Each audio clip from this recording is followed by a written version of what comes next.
Damas y caballeros, señoras y señores, es un gusto estar con ustedes aquí en su canal en YouTube, estopensamos.com. Estamos en el programa La Tercera Vía, número 42, programa que lo conduce el doctor Carlos Chiriboga Romo. Y hoy la presencia muy grata del ingeniero Washington Pesantes Encalada. Él es un libre pensador que está permanentemente dando sus opiniones y criterios en torno a la realidad del país.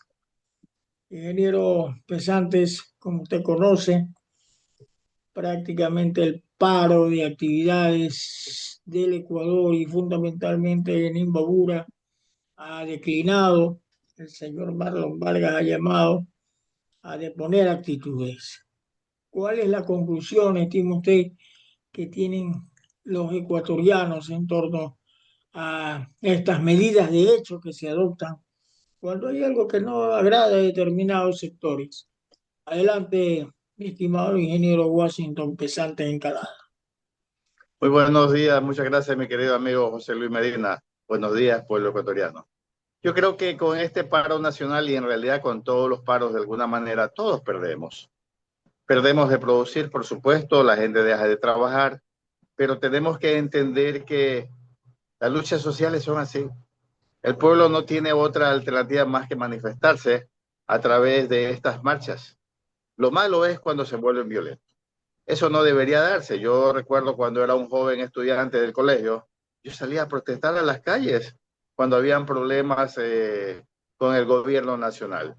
Eso es de toda la vida, en todos los países, en todos los pueblos pasan esto. Los pueblos se levantan y cambian a sus gobernantes cuando estos no son capaces de llevar adelante una administración pública o cuando hay demasiados actos de corrupción.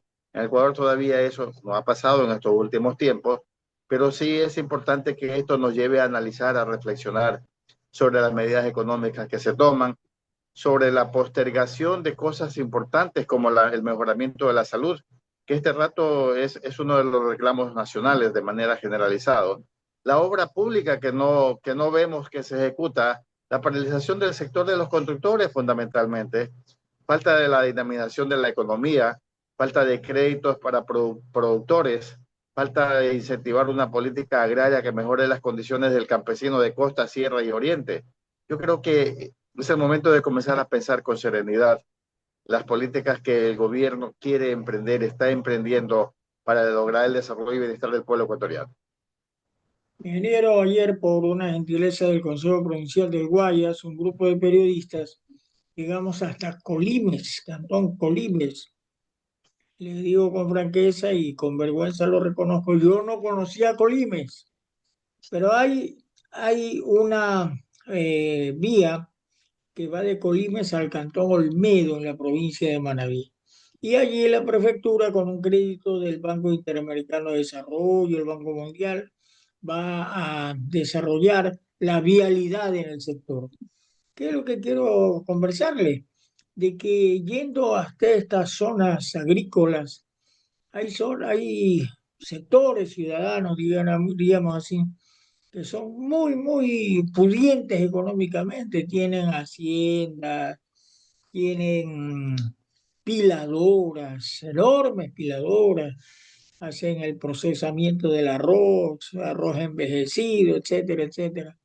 Pero hay también gente muy pobre, o sea, la gente que depende económicamente. Yo diría los empleados de estas grandes empresas agroindustriales. Entonces se nota, mi estimado ingeniero, que hay una desigualdad económica en nuestra población.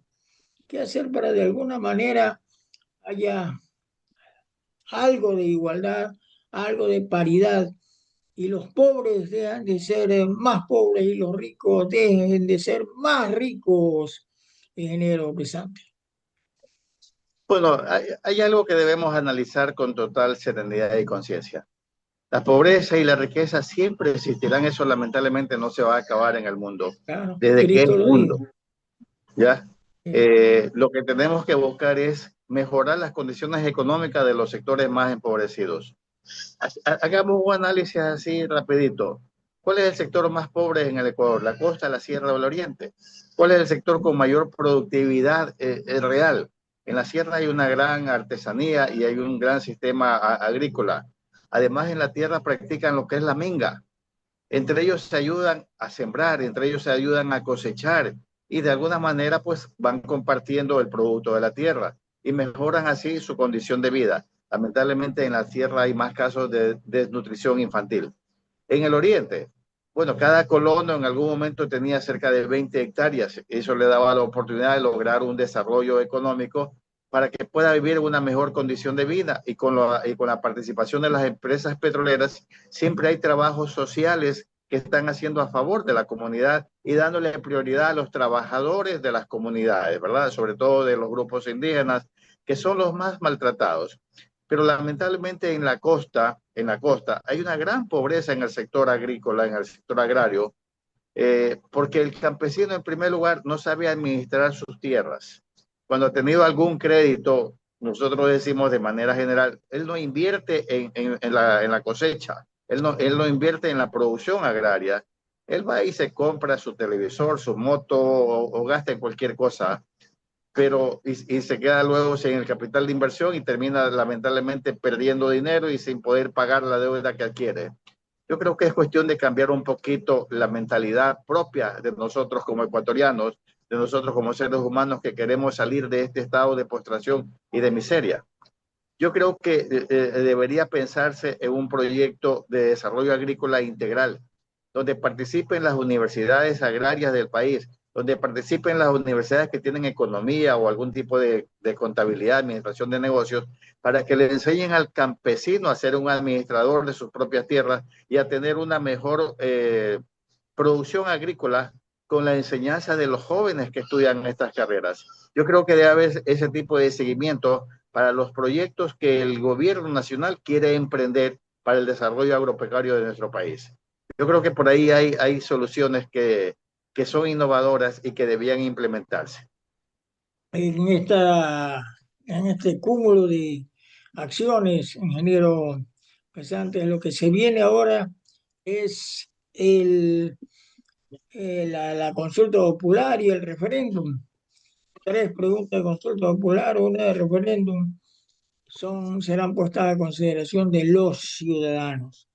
Y el señor Marlon Vargas de la CONAIE dijo, nos vamos a dedicar al no dentro de lo que es eh, la consulta popular y el referéndum de este 16 de noviembre.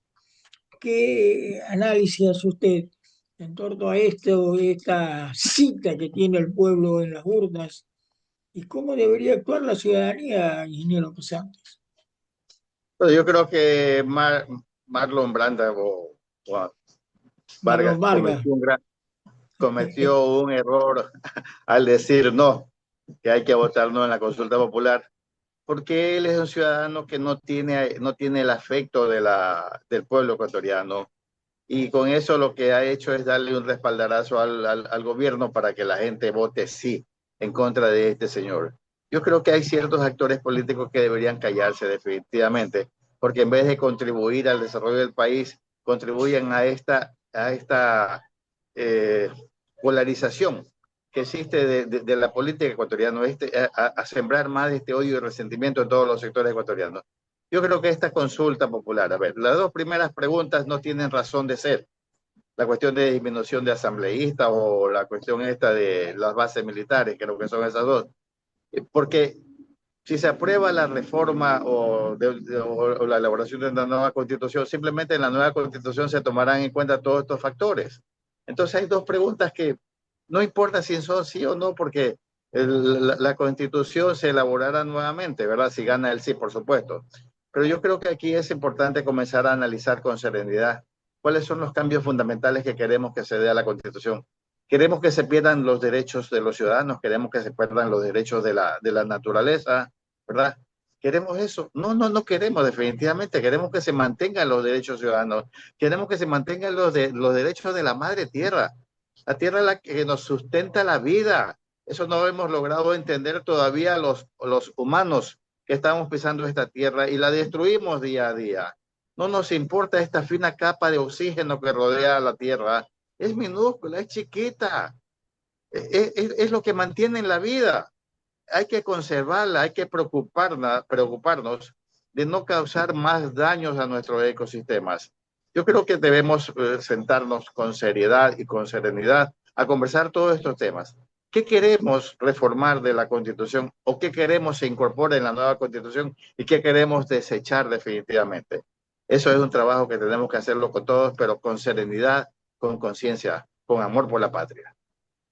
¿Le estima usted que los partidos y movimientos políticos enviarán a sus mejores elementos a esta consulta popular o tendremos que soportar la misma mediocridad, género pesantes, de la clase política del Ecuador en torno a lo que se va a plantear, a los temas que se van a considerar en la nueva asamblea, ingeniero? Bueno, si gana el sí, tendremos que ir a una segunda consulta que es simplemente electoral para elegir a los asambleístas constituyentes. Yo creo que en ese aspecto, lamentablemente, seguiremos en el mismo marasma político de mediocridad, de incertidumbre, escogiendo a la gente más popular, no escogiendo a los mejores, a la gente con mayor capacidad, con mayor inteligencia, con mayor amor por la patria, sino simplemente a los veteranos de la política, y eso es lo que abunda en nuestro país. Tenemos un montón de candidatos que no tienen idea de lo que van a hacer, no solamente en la cuestión de la Asamblea Constituyente, sino también a nivel de alcaldes y prefectos. Por eso tenemos un país en su desarrollo, un país que no avanza.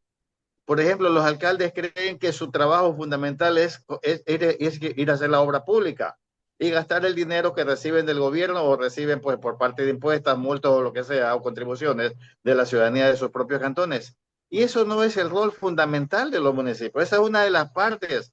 El rol fundamental es el desarrollo económico de cada una de sus jurisdicciones cantonales. Y es el primer punto de las competencias, pero lamentablemente la mayoría no ha logrado entender qué significa eso y se van a partir del segundo punto, que es la famosa obra pública. Yo creo que los partidos y movimientos deben, en estas nuevas elecciones, en verdad, escoger a sus mejores hombres, a sus mejores mujeres, a los mejores ciudadanos que existen en cada uno de los cantones y darles una clase de administración pública y darles una clase sobre el desarrollo, sobre la visión, sobre los cambios que se están dando en el mundo para que puedan ir con algún tipo de grado de conocimiento a hacer un buen desarrollo dentro de sus propias jurisdicciones. Finalmente, la tercera vía a la que usted pertenece en su calidad de libre pensador, el doctor Carlos Chiriboga Romo y otros que están allí inmersos dentro de esta corriente política e ideológica, ¿qué postura asumirán en torno a esta consulta popular?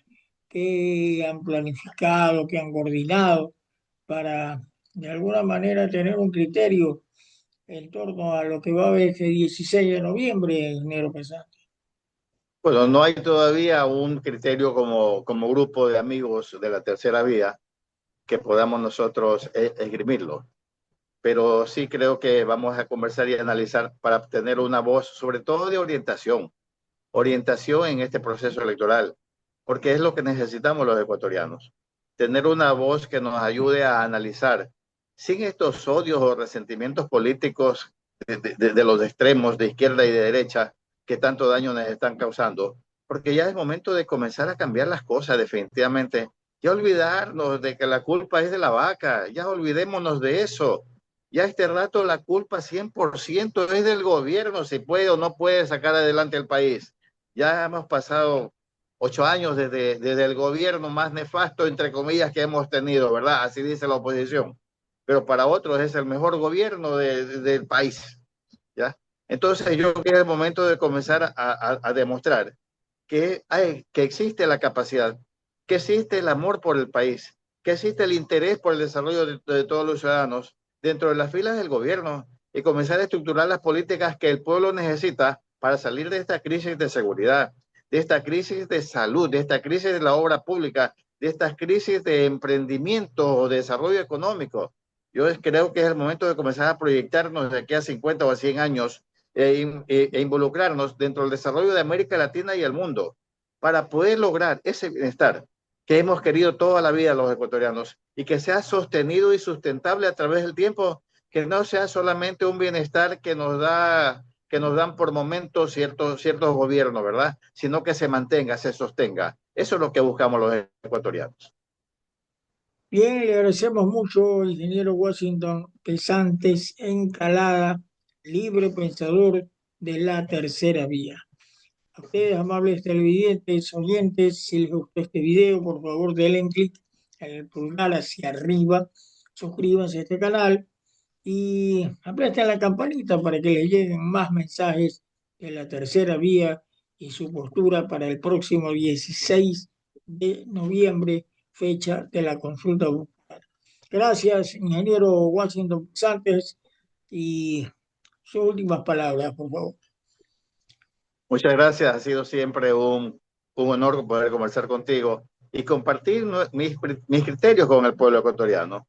Yo creo que es el tiempo de cambio, es el tiempo de reflexionar, es el tiempo de volver a recuperar la honestidad, poder volver a recuperar ese deseo que tenemos todo en el corazón, ¿verdad? De ser un solo pueblo hermano, que nos demos las manos unos a otros, que nos demos un abrazo para poder salir adelante. Es el momento de la hermandad. Muchas gracias. Muchas gracias al ingeniero Washington Pesante de Calada. Buenos días.